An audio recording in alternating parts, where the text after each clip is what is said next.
ہرقل شاہ روم نے ان کے پاس قریش کے قافلے میں ایک آدمی بلانے کو بھیجا، اور اس وقت یہ لوگ تجارت کے لیے ملک شام گئے ہوئے تھے، اور یہ وہ زمانہ تھا جب رسول اللہ صلی اللہ علیہ وسلم نے قریش اور ابو سفیان سے ایک وقتی عہد کیا ہوا تھا۔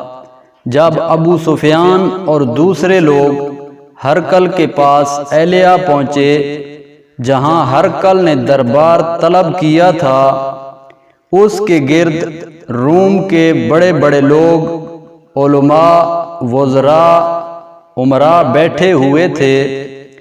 ہرقل نے ان کو اور اپنے ترجمان کو بلوایا، پھر ان سے پوچھا کہ تم میں سے کون شخص مدعی رسالت کا زیادہ قریبی عزیز ہے؟ ابو سفیان کہتے ہیں کہ میں بول اٹھا کہ میں اس کا سب سے زیادہ قریبی رشتہ دار ہوں۔ یہ سن کر ہرقل نے حکم دیا کہ اس کو، ابو سفیان کو میرے قریب لا کر بٹھاؤ، اور اس کے ساتھیوں کو اس کی پیٹھ کے پیچھے بٹھا دو۔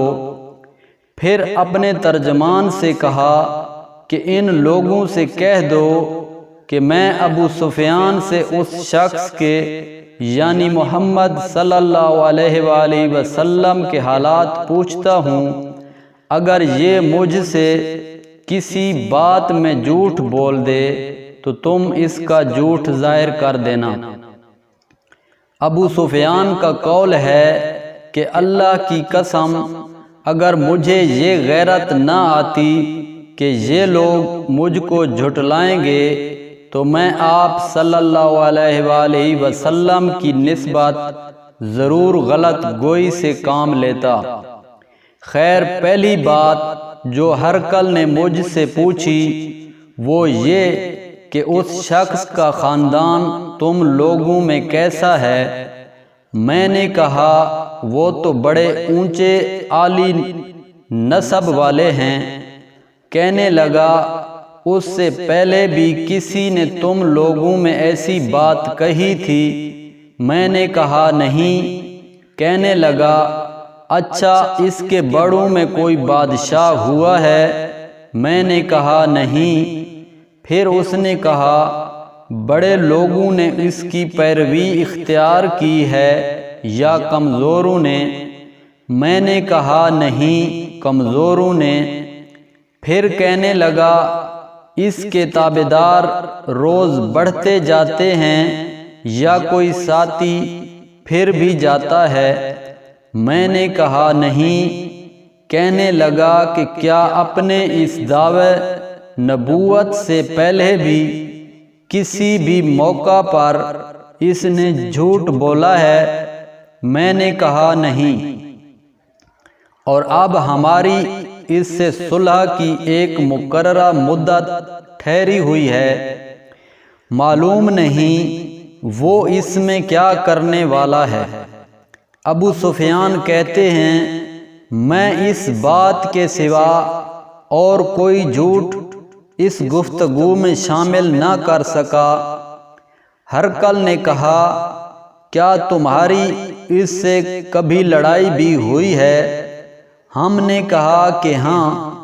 بولا پھر تمہاری اور اس کی جنگ کا کیا حال ہوتا ہے؟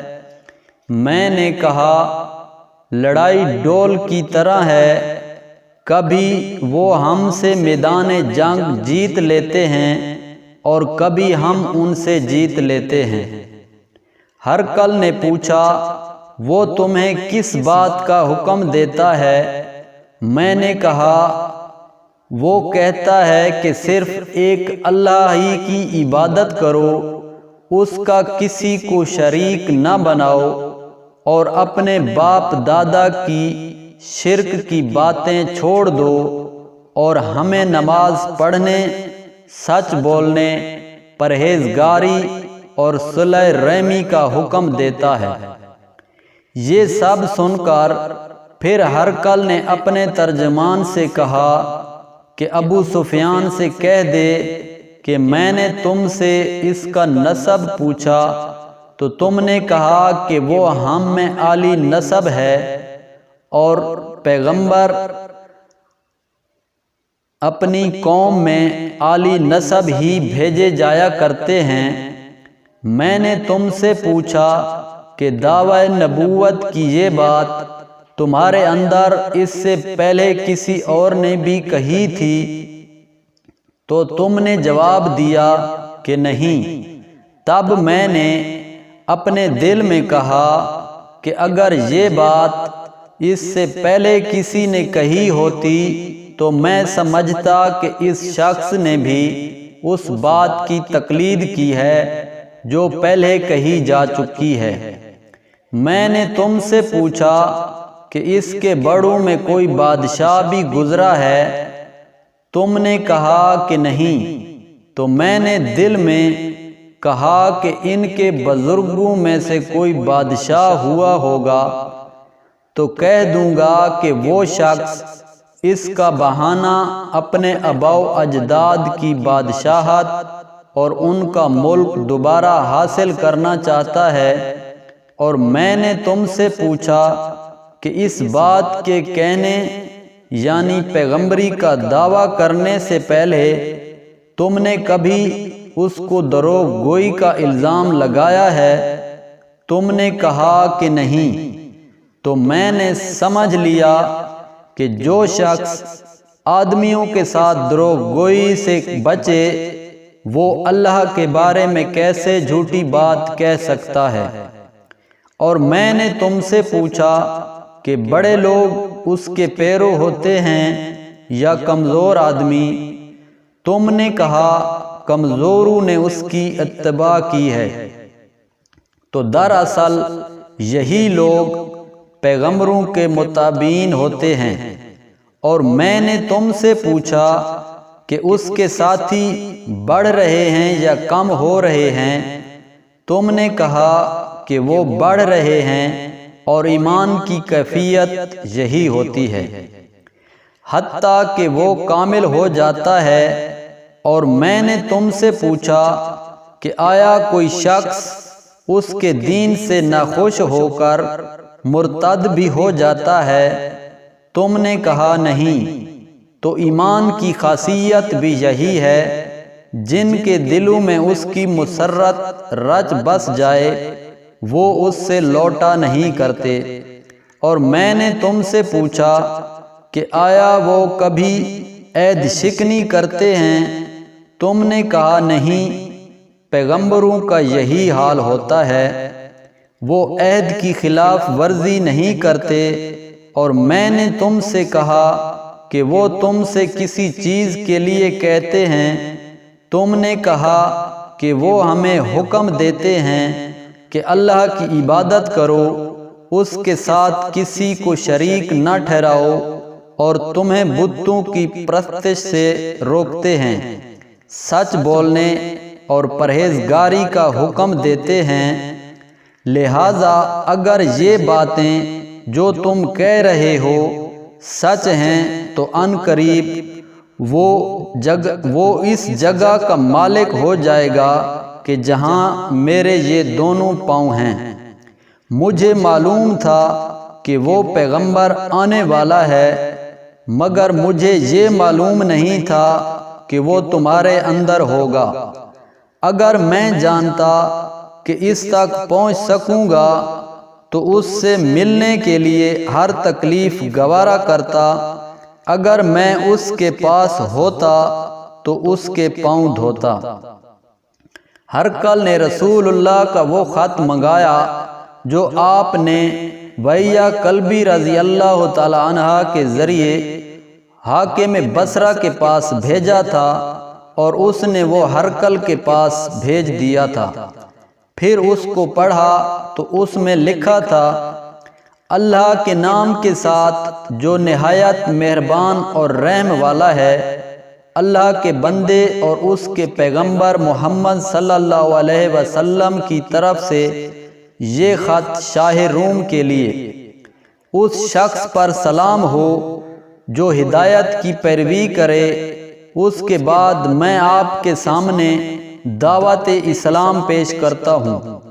اگر آپ اسلام لے آئیں گے تو دین و دنیا میں سلامتی نصیب ہوگی، اللہ آپ کو دوہرا ثواب دے گا، اور اگر آپ میری دعوت سے روگردانی کریں گے تو آپ کی رعایا کا گناہ بھی آپ ہی پر ہوگا۔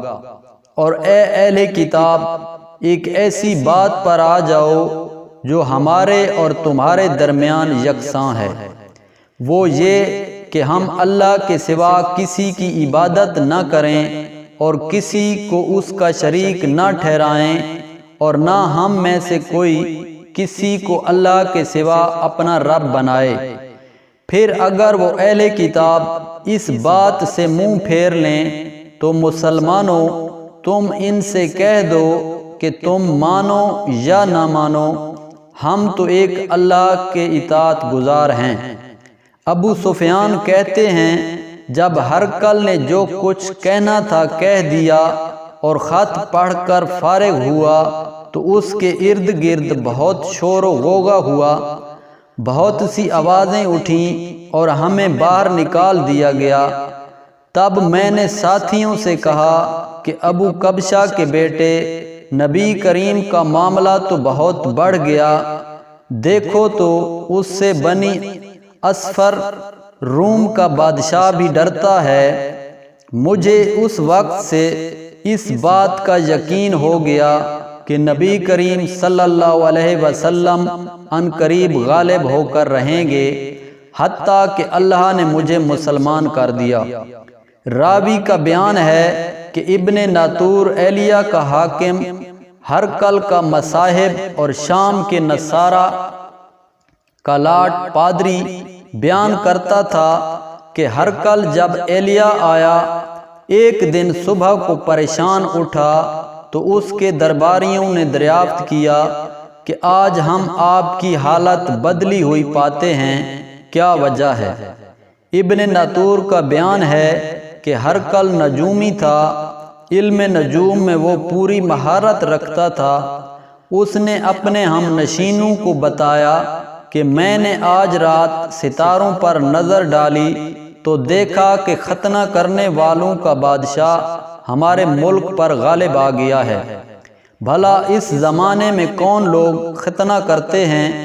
انہوں نے کہا کہ یہود کے سوا کوئی ختنہ نہیں کرتا، سو ان کی وجہ سے پریشان نہ ہوں۔ سلطنت کے تمام شہروں میں یہ حکم لکھ بھیجیے کہ وہاں جتنے یہودی ہوں سب قتل کر دیے جائیں۔ وہ لوگ انہی باتوں میں مشغول تھے کہ ہرقل کے پاس ایک آدمی لایا گیا جسے شاہ غسان نے بھیجا تھا۔ اس نے رسول اللہ کے حالات بیان کیے۔ جب ہرقل نے سارے حالات سن لیے تو کہا کہ جا کر دیکھو وہ ختنہ کیے ہوئے ہے یا نہیں۔ انہوں نے اسے دیکھا تو بتلایا کہ وہ ختنہ کیا ہوا ہے۔ ہرقل نے جب اس شخص سے عرب کے بارے میں پوچھا تو اس نے بتلایا کہ وہ ختنہ کرتے ہیں۔ تب ہرقل نے کہا کہ یہ ہی محمد اس امت کے بادشاہ ہیں جو پیدا ہو چکے ہیں۔ پھر اس نے اپنے ایک دوست کو رومیہ خط لکھا اور وہ بھی علم نجوم میں ہرقل کی طرح ماہر تھا۔ پھر وہاں سے ہرقل حمص چلا گیا۔ ابھی حمص سے نکلا نہیں تھا کہ اس کے دوست کا خط اس کے جواب میں آ گیا۔ اس کی رائے بھی نبی کریم کے ظہور کے بارے میں ہرقل کے موافق تھی کہ محمد واقعی پیغمبر ہیں۔ اس کے بعد ہرقل نے روم کے بڑے آدمیوں کو اپنے حمص کے محل میں طلب کیا اور اس کے حکم سے محل کے دروازے بند کر لیے گئے۔ پھر وہ اپنے خاص محل سے باہر آیا اور کہا، اے روم والو، کیا ہدایت اور کامیابی میں کچھ حصہ تمہارے لیے بھی ہے؟ اگر تم اپنی سلطنت کی بقا چاہتے ہو تو پھر اس نبی کی بیعت کر لو اور مسلمان ہو جاؤ۔ یہ سننا تھا کہ پھر وہ لوگ ویسی گدھوں کی طرح دروازوں کی طرف دوڑے مگر انہیں بند پایا۔ آخر جب ہرقل نے اس بات سے ان کی یہ نفرت دیکھی اور ان کے ایمان لانے سے مایوس ہو گیا تو کہنے لگا کہ ان لوگوں کو میرے پاس لاؤ۔ جب وہ دوبارہ آئے تو اس نے کہا، میں نے جو بات کہی تھی اس سے تمہاری دینی پختگی کی آزمائش مقصود تھی، سو وہ میں نے دیکھ لی۔ تب یہ بات سن کر وہ سب کے سب اس کے سامنے سجدے میں گر پڑے اور اس سے خوش ہو گئے۔ بالآخر ہرقل کی آخری حالت یہ ہی رہی۔ صحیح بخاری حدیث نمبر 7۔